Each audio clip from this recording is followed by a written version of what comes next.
Shalom dan selamat malam untuk kita Amang Inang. Malam hari ini sebelum kita beristirahat kita akan mendengarkan firman Tuhan. Sebelumnya saya mengajak Amang dan Inang semuanya untuk berdoa. Kita bersatu di dalam doa.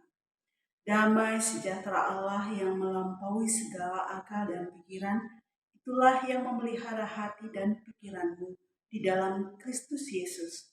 Amin. Firman Tuhan yang menjadi bahan renungan untuk kita pada malam hari ini diambil dari kitab 1 Raja-Raja 12 ayatnya yang pertama sampai ayatnya yang ke-24. Demikian bunyi firman Tuhan, saya baca untuk kita di dalam bahasa Indonesia dengan judul Pecahnya Kerajaan Itu. Kemudian Rehabeam pergi ke Sikem, sebab seluruh Israel telah datang ke Sikem untuk menobatkan dia menjadi raja. Segera sesudah hal itu kedengaran kepada Yerobeam bin Nebat. Pada waktu itu dia masih ada di Mesir, sebab ia melarikan diri ke sana dari hadapan Salomo. Maka kembalilah ia dari Mesir. Orang menyuruh memanggil dia. Lalu datanglah Yerobeam dengan segenap jemaat Israel dan berkata kepada Rehabeam, "Ayahmu telah memberatkan tanggungan kami, maka sekarang ringankanlah pekerjaan yang sukar yang dibebankan ayahmu dan tanggungan yang berat yang dipikulkannya kepada kami, supaya kami menjadi hamba-Mu." Tetapi ia menjawab mereka, "Pergilah sampai lusa, kemudian kembalilah kepadaku, lalu pergilah rakyat itu." Sesudah itu Rehabeam meminta nasihat daripada tua-tua yang selama hidup Salomo mendampingi Salomo, ayahnya. Katanya, "Apakah nasihatmu untuk menjawab rakyat itu?" Mereka berkata, "Jika hari ini engkau menjadi hamba rakyat, mau mengabdi kepada mereka dan menjawab mereka dengan kata-kata yang baik, maka mereka menjadi hamba-hambamu sepanjang waktu." Tetapi ia mengabaikan nasihat yang diberikan para tua-tua itu. Lalu ia meminta nasihat kepada orang-orang muda yang sebaya dengan dia dan yang mendampinginya. Katanya kepada mereka, "Apakah nasihatmu supaya kita dapat menjawab rakyat yang mengatakan kepadaku, 'Ringankanlah tanggungan yang dipikulkan kepada kami oleh ayahmu'?" Lalu orang-orang muda yang sebaya dengan dia itu berkata, "Beginilah harus kau katakan kepada rakyat yang telah berkata kepadamu, 'Ayahmu telah memberatkan tanggungan kami, tetapi engkau ini berilah keringanan kepada kami.' Beginilah harus kau katakan kepada mereka, 'Kelingkingku lebih besar daripada pinggang ayahku. Maka sekarang ayahku telah membebankan kepada kamu tanggungan yang berat, tetapi aku menambah tanggungan kamu. Ayahku telah menghajar kamu dengan cambuk, tetapi aku akan menghajar kamu dengan cambuk yang berduri besi." Pada hari lusanya datanglah Yerobeam dengan segenap rakyat kepada Rehabeam, seperti yang dikatakan raja, "Kembalilah kepadaku pada hari lusa." Raja menjawab rakyat itu dengan keras. Ia telah mengabaikan nasihat yang diberikan para tua-tua kepadanya. Ia mengatakan kepada mereka, menurut nasihat orang-orang muda, "Ayahku telah memberatkan tanggungan kamu, tetapi aku akan menambah tanggunganmu itu. Ayahku telah mengajar kamu dengan cambuk, tetapi aku akan menghajar kamu dengan cambuk yang berduri besi. Jadi raja tidak mendengarkan permintaan rakyat, sebab hal itu merupakan perubahan yang disebabkan Tuhan, supaya Tuhan menepati firman yang diucapkannya dengan perantaraan Ahia orang Silo kepada Yerobeam bin Nebat. Setelah seluruh Israel melihat bahwa raja tidak mendengarkan permintaan mereka, maka rakyat menjawab raja, "Bagian apakah kita dapat daripada Daud? Kita tidak memperoleh warisan dari anak Isai itu.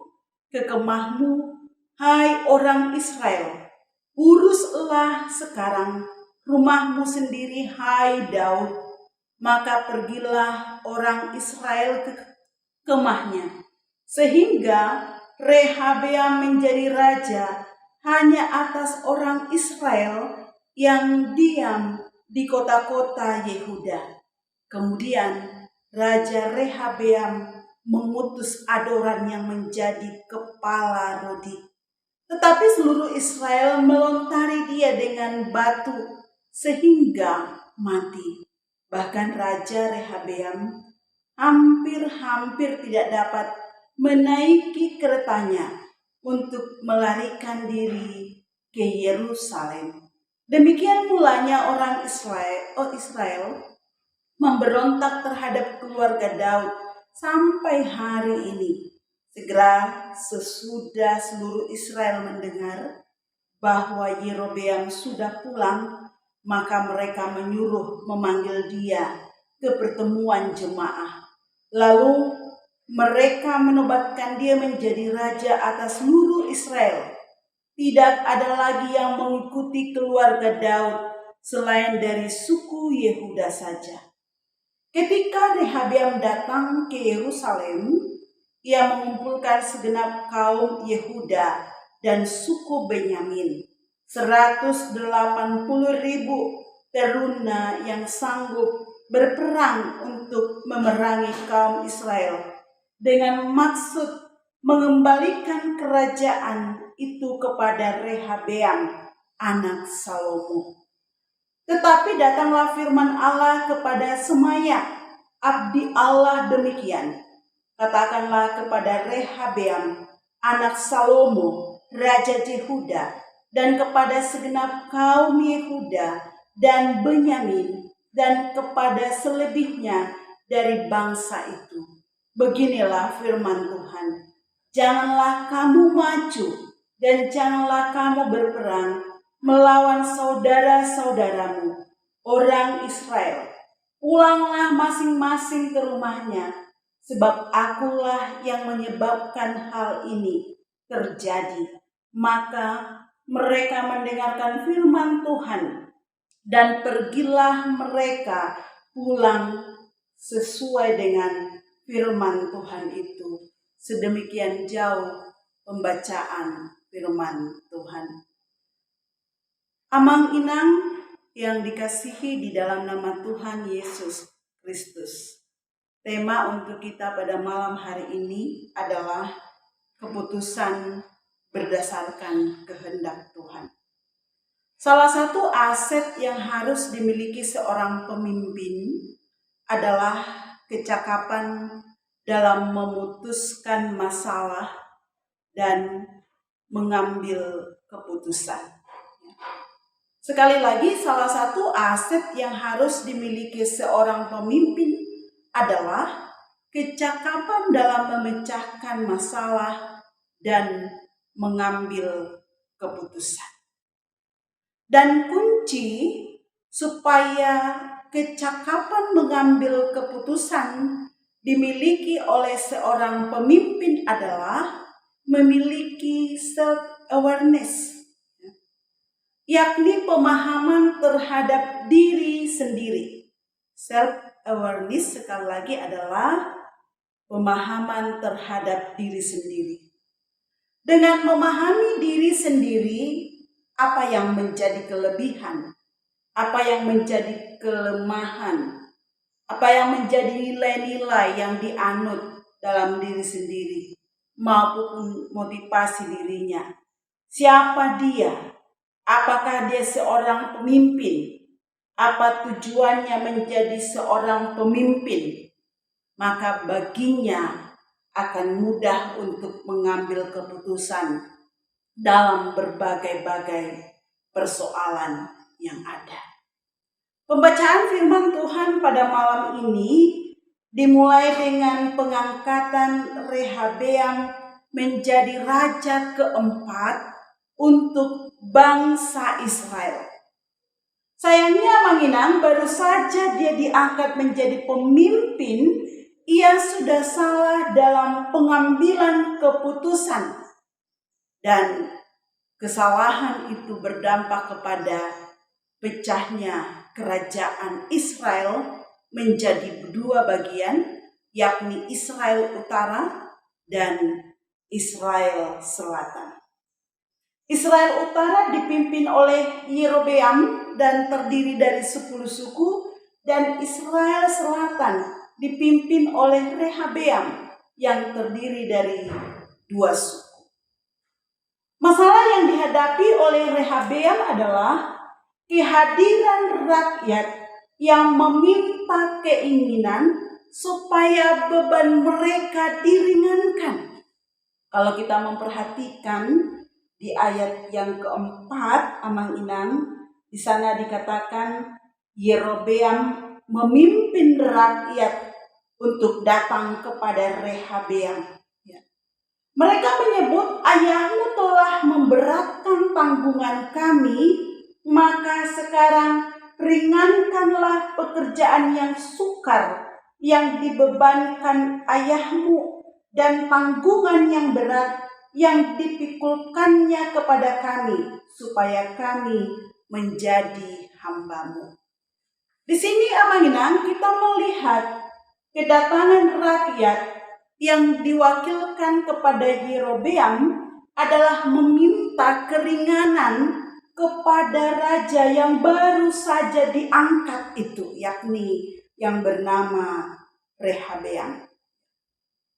Sayangnya Mainang, dalam hal ini Rehabeam sebagai pemimpin meminta pertimbangan kepada tua-tua yang pertama. Kemudian ia meminta pertimbangan yang selanjutnya kepada orang muda. Kita memahami sebenarnya Manginang bahwa sebagai raja, keputusan tertinggi ada di tangan raja. Sebenarnya apa yang dilakukan oleh Rehabeam, yakni meminta pertimbangan, awalnya itu adalah langkah yang baik. Saya katakan langkah yang baik. Namun langkah yang baik Amang Inang harus disertai dengan tujuan yang baik. Amang Inang sebagai pemimpin, ia harus mengetahui siapa dia. Raja ada untuk rakyatnya. Tuhan mengangkat raja untuk memimpin rakyat. Tuhan mengangkat raja bukan untuk menindas, bukan untuk menyengsarakan, bukan untuk menganiaya, tetapi untuk melayani rakyatnya. Kita melihat Amang Inang bahwa dalam pengambilan keputusan yang dilakukan oleh Raja Rehabeam setelah dia meminta pertimbangan, dia didapati mengambil keputusan untuk melayani dirinya sendiri. Bukan untuk melayani rakyatnya. Tidak ada self-awareness yang kita temukan di dalam diri Raja Rehabeam. Karena apa? Kediktatoranlah yang ia tampilkan di awal dari pemerintahannya. Di sini Amanginan kita belajar tentang kehati-hatian. Kehati-hatian dalam mengambil keputusan. Ternyata selain mendengar pendapat A, mendengar pendapat B, kita terlebih dahulu harus mendengar pendapat Allah, apa yang menjadi kehendak Allah. Sekali lagi di awal saya katakan, langkah Raja Rehabeam meminta pertimbangan sudah tepat. Tetapi sayangnya ia tidak meminta pertimbangan dari Allah. Kita harus memahami Amanginang, karena setiap pertimbangan yang datangnya dari manusia itu dipengaruhi oleh pikiran dan emosi. Pertimbangan yang datangnya dari manusia itu dipengaruhi oleh pikiran dan emosi. Pikiran bisa saja dipengaruhi kehendak yang berdosa, dan emosi bisa saja tidak stabil. Tapi kehendak Allah adalah sesuatu yang selalu terbaik bagi kita. Kehendak Allah adalah sesuatu yang senantiasa dimaksudkan untuk kebaikan kita, sehingga Amanginang dalam mengambil keputusan jangan pernah lewatkan untuk bertanya kepada Allah apa yang menjadi kehendaknya.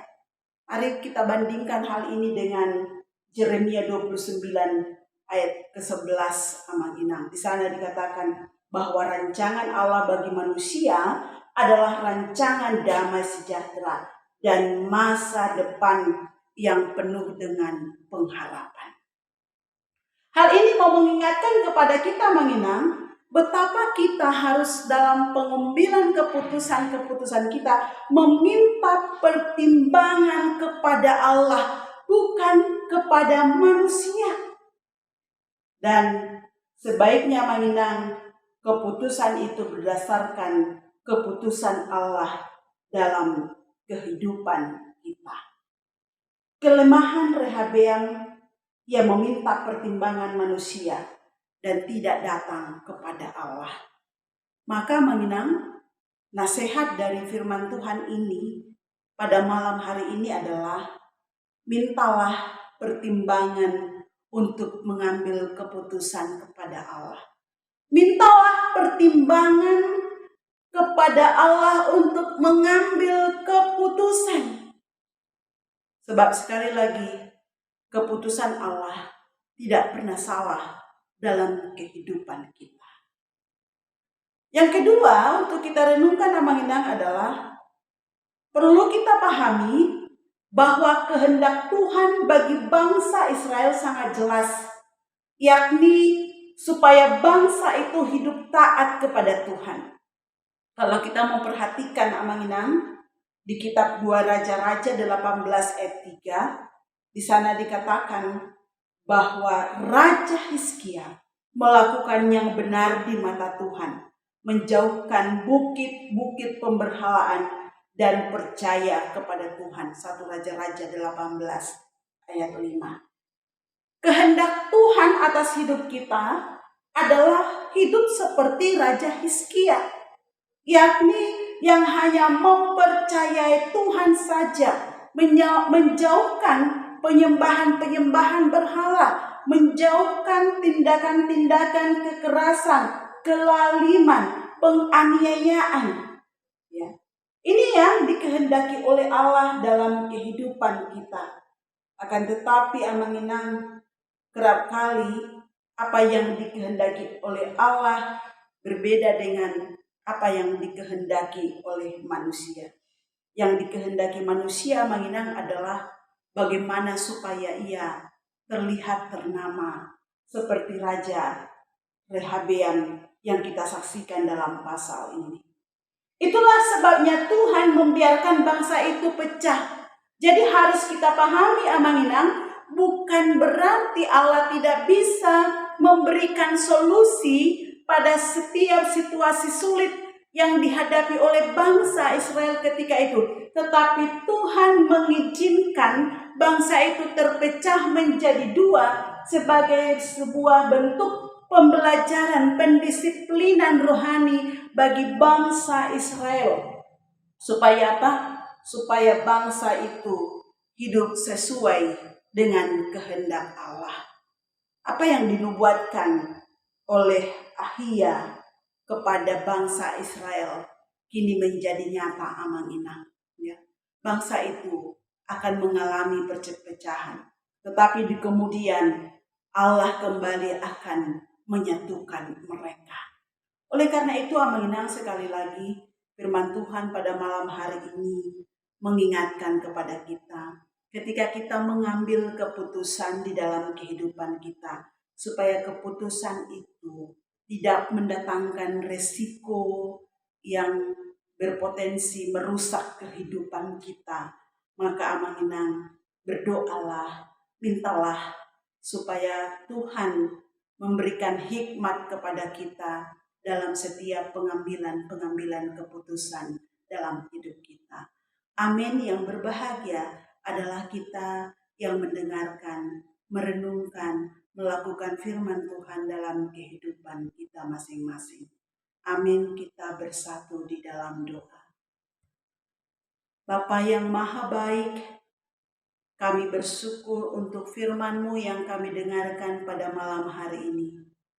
Kami mengimani ketika kami menyerahkan setiap keputusan-keputusan yang akan kami ambil ke dalam tangan pengasihan Tuhan, maka keputusan itu akan mendatangkan kebaikan bagi kami.